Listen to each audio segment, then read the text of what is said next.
Queridos, eu quero compartilhar um texto da palavra de Deus, que está no Evangelho de Lucas.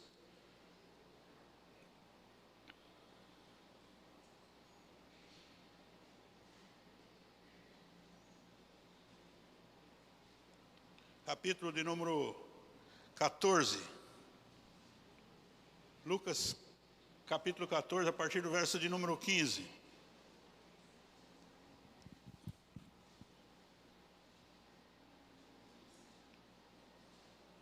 Eu creio que você já deve ter ouvido essa pregação algumas vezes, mas eu sei que Deus também tem algo novo para você nessa noite, sobre esse texto da palavra de Deus. Que a palavra de Deus, ela não volta vazia. Ela sempre vai alcançar um objetivo. E o objetivo de Deus hoje é alcançar o nosso coração. A partir do verso 15 de Lucas 14 diz assim: ouvindo isto, um dos que estavam com ele à mesa disse-lhes: bem-aventurado o que comer o pão do reino de Deus. E Jesus respondeu: certo homem deu uma grande ceia e convidou a muitos. E na hora da ceia, mandou o seu servo dizer aos convidados: vinde, pois tudo já está preparado. Mas todos, a uma, começaram a escusar-se. Dizer, o primeiro: comprei um campo e preciso ir vê-lo. Rogo-te que des por escusado. O outro disse: comprei 5 juntas de boi e vou experimentá-los. Rogo-te que me deixe por escusado. O outro disse: casei-me e por isso não posso ir. Voltando aquele servo, anunciou essas coisas ao seu senhor. Então o dono da casa, indignado, irado, disse ao seu servo: sai depressa pelas ruas dos bairros da cidade e traz aqui os pobres, os aleijados, os cegos, os mancos. E disse o servo ao senhor: está feito como mandaste, mas ainda há lugar. Então disse o senhor ao servo: sai pelos caminhos e valados, força-os a entrar, para que a minha casa se encha. E eu vos digo que nenhum daqueles homens que foram convidados provará a minha ceia. Santo Deus e bondoso Pai, foi compartilhado com a tua igreja agora uma porção das Sagradas Escrituras, e nós te pedimos a unção e a graça do teu Espírito Santo para que nós possamos entender e compreender os teus desígnios para nós nessa noite. Fala com a tua igreja, Senhor. Usa a minha vida como canal de bênção na vida dos irmãos. Senhor, em nome de Jesus, e que o teu nome cresça e que eu diminua. Em nome de Jesus. É interessante, queridos, que a gente já ouviu essa pregação algumas vezes e cada vez que você lê a palavra de Deus, Deus renova aquele entendimento, aquela convicção que você tem sobre o texto.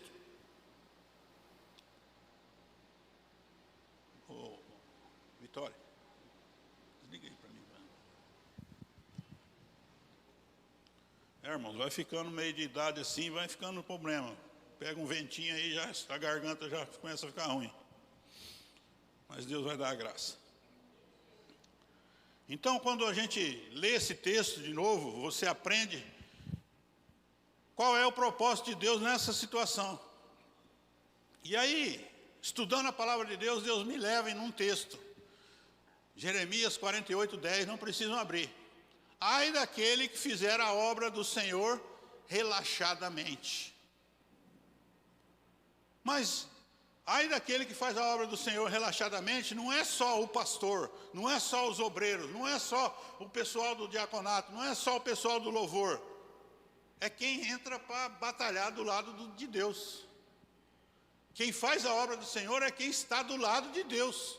E eu não posso fazer a obra do Senhor relaxadamente. O que é fazer a obra do Senhor relaxadamente? É não colocar naquilo que eu estou fazendo o meu coração. É não colocar naquilo que eu estou fazendo o meu coração.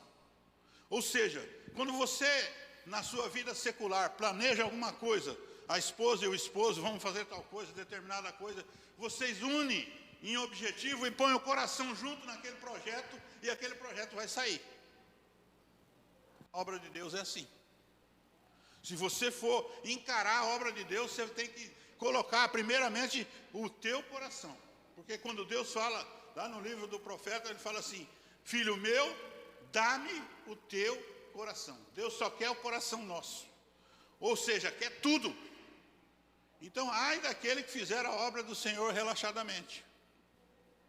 Em outro texto, aqui em Lucas mesmo, não precisa abrir, está em Lucas 9, capítulo 9, verso 62.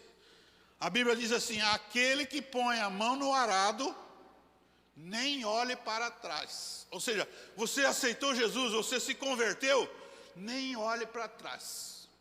Nem olhe para trás. Por quê? Porque senão o teu coração vai junto e vai olhar para as coisas que você tinha no mundo. Se você mudou de vida agora, você aceitou Jesus, faça da sua vida uma coisa digna. Coloque o teu coração no teu projeto de Deus. Amém? Então aí nós vamos lendo. Ouvindo o verso 15, ouvindo um daqueles que estavam à mesa, disse: bem-aventurado aquele que comer o pão do reino de Deus. O homem estava sentado à mesa e está dizendo assim: feliz é quem come na mesa do Senhor. Ou seja, se eu participo do reino de Deus, eu sou feliz. Para isso eu já tenho que estar alegre, eu tenho que estar feliz, porque se eu participo do reino de Deus, eu tenho que ser uma pessoa feliz. Foi isso que Jesus ouviu. E aí Jesus começou a explicar para esse homem que estava sentado à mesa o que estava acontecendo. Ele falou: foi feita uma festa, uma enorme festa, estava tudo preparado, você não precisava entrar com nada, era só dizer que aceitava aí, e recebesse o convite, e você participaria. Mas aí o primeiro cidadão já fala: eu comprei uma propriedade e eu tenho que ir lá ver. Olha, irmão, toda desculpa que você dá, que eu dou, em relação à obra de Deus, é tudo mentira. Porque eu vou lá, eu comprei um campo, presta atenção. Se você comprou um campo, você já viu esse campo antes. Você não vai, depois de comprado, você não vai lá ver o campo. Você olha antes de comprar. Você compra alguma coisa sem ver? Hoje compra, né, pela internet. Hoje compra, de vez em quando dá umas furadas aí, mas compra. Mas então, nesse caso aqui, eu comprei um sítio, e eu preciso ir lá ver? Espera aí. É uma conversa esfarrapada, é uma desculpa esfarrapada. O outro, eu comprei 5 juntas de boi, uma coisa de menos valor. Uma coisa de menos valor, mas vale mais do que o convite que eu recebi de Deus. Ah, é o dia que tem culto na igreja? Ah, mas tem um jogo hoje, hein? Não vou não, hein? Vou ver o jogo, hein? Mais interessante ver o jogo. Coisa pequena que te tira da presença de Deus. Que ai daquele que faz a obra do Senhor relaxadamente, sem pôr o coração no negócio. E eu preciso atentar para isso, para ver o que eu estou trocando das coisas de Deus pelas coisas que o mundo me oferece. Muitas vezes são coisas muito banais. Ou seja, que seja ela a coisa mais importante, ela não vai ter o valor que o reino de Deus tem na sua vida. E o outro porque casou. Porque então a igreja agora é só para solteiro. Casado não pode mais. Não pode nem ir no culto. Porque eu casei, por isso eu quero a minha dispensa. E aí eu não posso ir mais nada. Então a igreja agora é só para solteiro. Irmão, é cada desculpa esfarrapada que não existe isso. São coisas que não existem, é da cabeça, da mente humana. Tentar enganar Deus. Tentar sair fora do negócio. Por quê? E aí o que ele fala? Voltando aquele servo, anunciou essas coisas ao seu senhor, e o dono da casa ficou irado, indignado. O que a Bíblia fala sobre a ira de Deus? E cairá sobre eles a ira de Deus. Quando Deus está irado com uma pessoa que recusa o convite, que recusa participar, primeira coisa, a vez daquela pessoa já passou, porque não tem a segunda vez. Se a pessoa se arrepender e voltar atrás e mudar de vida, tudo bem, ele tem lugar à mesa. Mas se ele recusar e continuar na vida que ele está levando, ele não tem a segunda chance. Porque olha lá o que fala no verso 24. Eu vos digo que nenhum daqueles homens que foram convidados provará da minha ceia. É sério esse negócio. Servir Jesus é um negócio sério. É um lugar que a coisa fica estreita. A gente, muitas vezes, muitas pessoas levam na esportiva, na brincadeira, mas não é não. É comprometimento, é compromisso, é isso. Então, quando nós entendemos isso, que eu não posso ficar dando desculpa esparrapada para não participar das atividades, para não participar do corpo de Cristo, é porque meu coração não está junto. Eu aceitei Jesus nominalmente, mas o meu coração está longe. O que Deus fala? O meu povo me louva com os lábios, mas o seu coração está longe. É a mesma história. Você vê que lá, desde o livro lá de Deuteronômio, Deus vem falando essa história. Filho meu, Ezequiel, filho meu, dá-me o teu coração. Eu vou tirar o teu coração de pedra, vou colocar um coração de carne, sempre no coração. Por quê? Porque é a parte que procede as saídas da vida. Quando você lê Provérbios 4, 28, 29, diz lá que o coração, ele tem as saídas da vida, ou seja, as decisões, elas são tomadas dentro do coração. E aí eu preciso ter isso em mente. Que se Deus se irá quando Deus já irá contra uma pessoa, não tem escapatória para aquela pessoa, porque a ira de Deus, ai daquele que cair nas mãos do Senhor. E aí nós precisamos começar a entender por que nós trocamos tão facilmente o sentar à mesa com as variedades que o mundo pode me oferecer, dos mais diferentes tipos, das mais diferentes situações.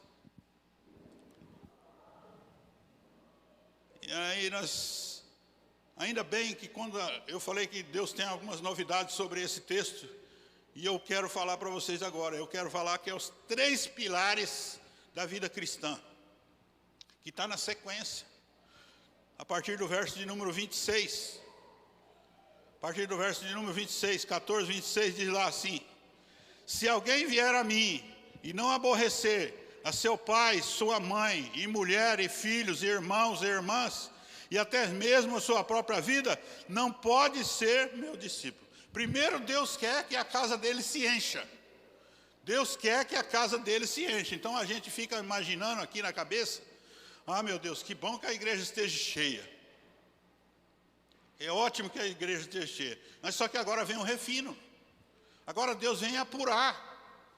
Quando você vai fazer um queijo, um requeijão, você põe 10 litros de leite para sair 1 quilo de requeijão.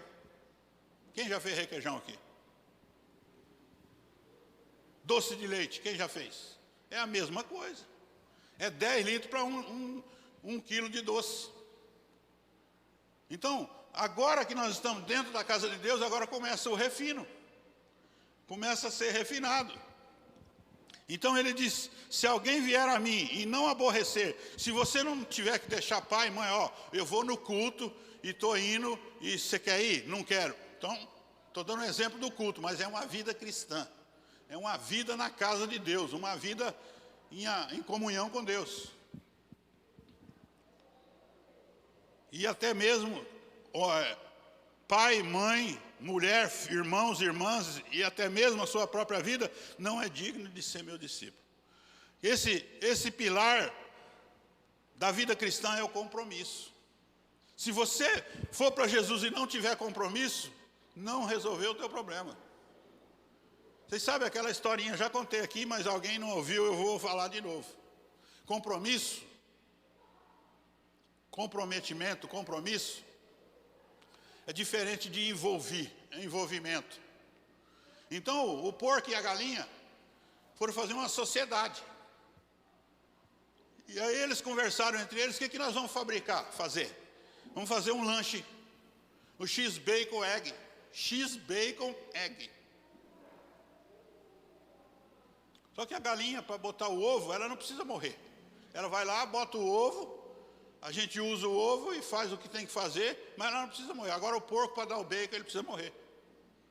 Então a galinha, ela vive envolvida nas coisas. E o porco, ele vive comprometido. Ele dá a vida por aquele negócio que ele fez. A vida cristã é isso, é o comprometimento. Jesus se comprometeu em salvar a humanidade, que ele deu a sua vida para nos tirar da perdição. É isso que eu preciso entender, com todas as letras. Então, esse primeiro pilar aí chama-se compromisso. Eu tenho que ter em mente que o primeiro compromisso que eu tenho, ou seja, eu tenho que dizer para o meu pai, para minha mãe, meu posicionamento, ou seja, eu fui convertido agora, há poucos dias, e aí passa o pastor, os obreiros falando, ó, vai ter um batismo, você precisa se batizar. Se eu sou compromissado, eu falo, o próximo batismo eu estou dentro, eu quero fazer o cursinho para me batizar.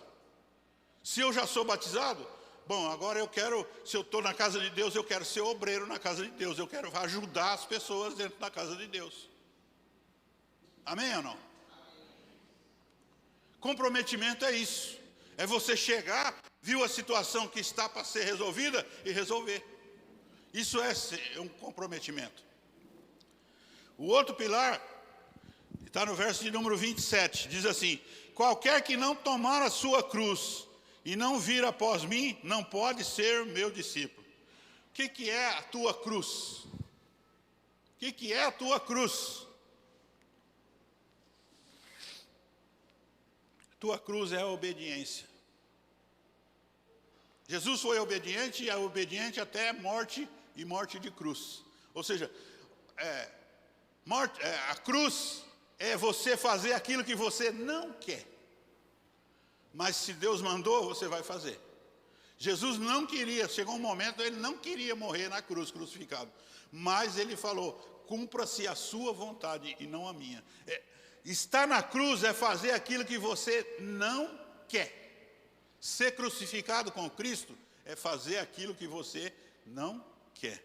Então, primeiro compromisso, depois obediência. Eu preciso ter esse entendimento. Eu tenho que ser compromissado, mas eu também tenho que ser obediente. E o outro pilar está no verso 33. Está escrito lá. Da mesma forma, qualquer de vós que não renuncia tudo que tem, não pode ser meu discípulo. Aqui é a taxativa de Jesus dizendo quem pode e quem não pode. Separando quem pode e quem não pode. Agora,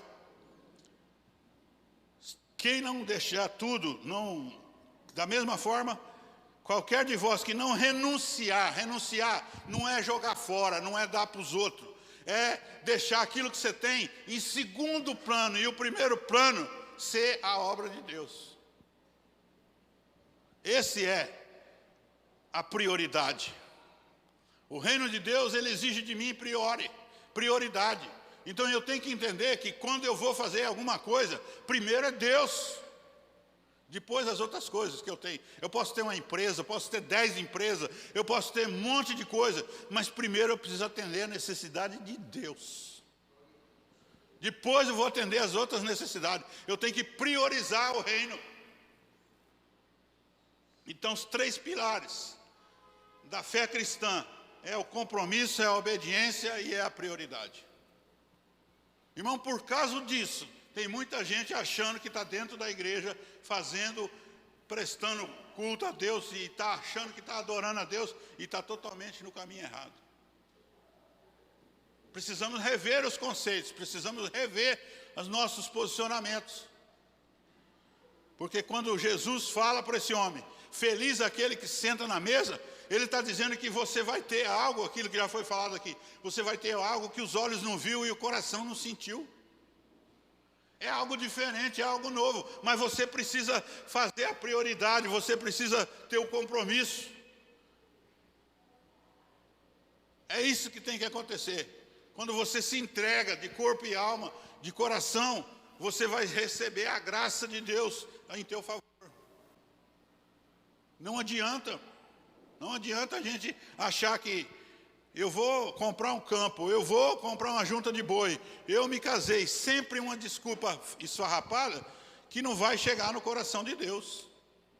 Não vai alcançar o coração de Deus. Por quê? Porque Deus sabe que dentro daquilo tem a artimanha humana querendo manobrar, manusear tudo aquilo que é o conceito divino da palavra de Deus.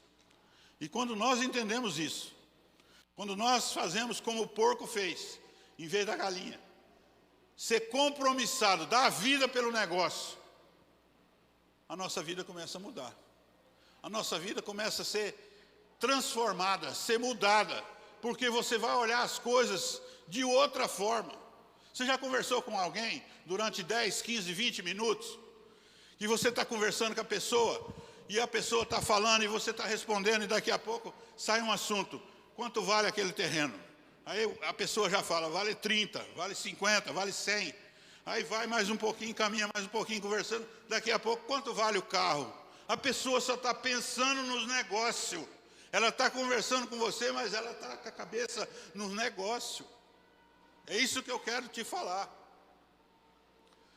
Para servir a Deus, você tem que dar exclusividade àquilo que Deus te ensina, àquilo que Deus pede, a prioridade. Ele quer o que você tem de melhor, Ele quer para Ele. Tudo aquilo que você produz, Ele quer para Ele. Porque Ele é que criou todas as coisas. É Ele que merece todas as coisas. E eu e você temos que entender isso. Se Deus quer o melhor de mim, por que eu vou dar o que está no fim da fila? Eu preciso ter esse entendimento. Eu preciso pedir a graça de Deus. Eu preciso ser mais compromissado com a obra do Senhor. O culto é 7 horas. Vamos chegar um pouco mais cedo. Vamos vir um pouco mais cedo. O que custa?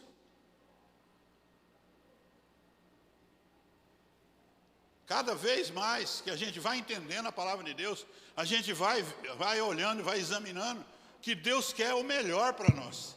Ele quer o melhor, Ele te oferece o melhor, e Ele te oferece o melhor, mas Ele também quer o melhor. Ele exige isso de nós, compromisso, obediência e prioridade. E quando eu entendo isso, aí eu chego em qual versículo que eu chego? Mateus 6:33. Que foi o que a Vitória explicou aqui um dia desse. Mateus 6:33, uma balança, e vai pesar se eu estou buscando mais o reino de Deus ou se eu estou buscando mais as coisas. Quando eu falo para vocês que a palavra de Deus ela é simples, ela é simples. Eu preciso examinar a minha vida e ver se a minha balança, ela está puxando mais para as coisas.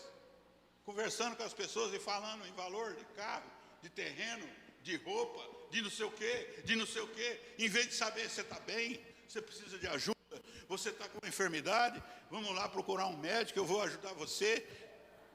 Não, vamos falar em coisas. Vamos falar em coisas, material, quanto vale. Quando eu pergunto quanto vale isso, quanto vale aquilo, é porque eu quero fazer um balanço na minha cabeça de saber se o meu terreno vale mais ou vale menos do que o que você está me falando. Eu quero fazer uma avaliação da tua propriedade. Eu quero fazer uma avaliação do teu carro. É isso que o homem que comprou o sítio foi ver. O homem comprou o sítio, comprei uma propriedade e fui lá ver, para não ir na igreja.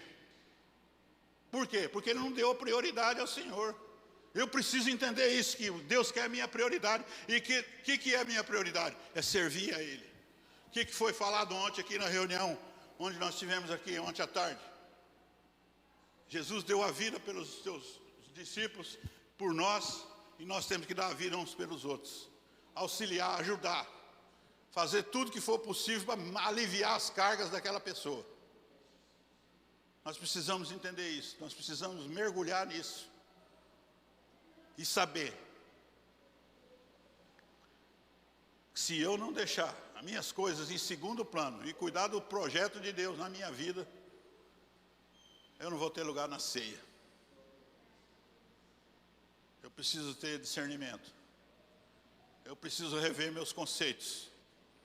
Eu preciso viver para a glória do Senhor. Em nome de Jesus.